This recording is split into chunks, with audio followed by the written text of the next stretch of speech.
How does a leader genuinely transform their team from being, you might call it a liability, into the strongest line of defense or a true human firewall? Absolutely. It's my favorite word, human firewall, right? We always say that, yeah, human is your weakest link.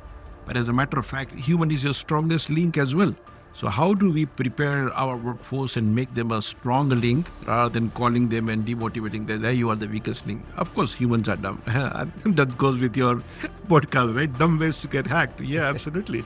So we need to build a human firewall, and there are a few ways which we can, or a technique we can use it is education and awareness. That's number one, right? Make it personal for them. We always resonate. The examples I gave you, I'm in my mind, I'm popping another example. I will tell you in a few minutes, a personal example. So education and awareness is a very key thing. But what happens in past, even when I was a CISO, our education program was once in a year. Later on, then it became a quarterly. But today, you can't afford to have a quarterly security awareness.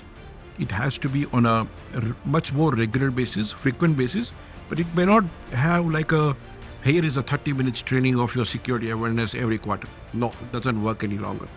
It needs to make it more interactive, more easy, more digestible. We call it a bite size or a chunk size. If you see some incident contest, make it such a simple way to understand your employee that, hey, this is what had happened, this is how it had happened. We need to be vigilant and focus on these three areas.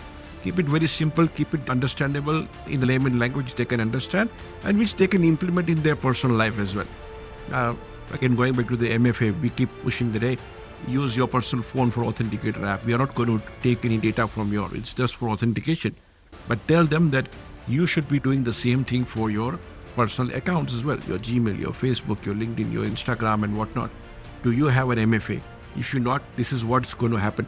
People will kind of take over, and we see hundreds of messages around on social media putting the message that, hey, my Facebook account or LinkedIn account has been hacked. Do not respond or accept any friend requests, or if anybody sends a message, do not answer them. You must have seen it many, many times happening. So give those examples what happened. Let's start from your home and let's replicate the same practice within our corporate environment or organization you work for to make their organization strong as well. End of the day, it's an individual liability as well, because they sign their acceptable usage policy when they join as a HR contract. And we don't want them to lose a job by continuously or every time making a mistake for multiple times, right? It's once okay, you give them education, but make them more vigilant. So build that particular human firewall stronger day by day, making it easier, safer, and more understandable in a chunk size, a digestible size by giving them continuous awareness rather than doing more quarterly or annually in a way.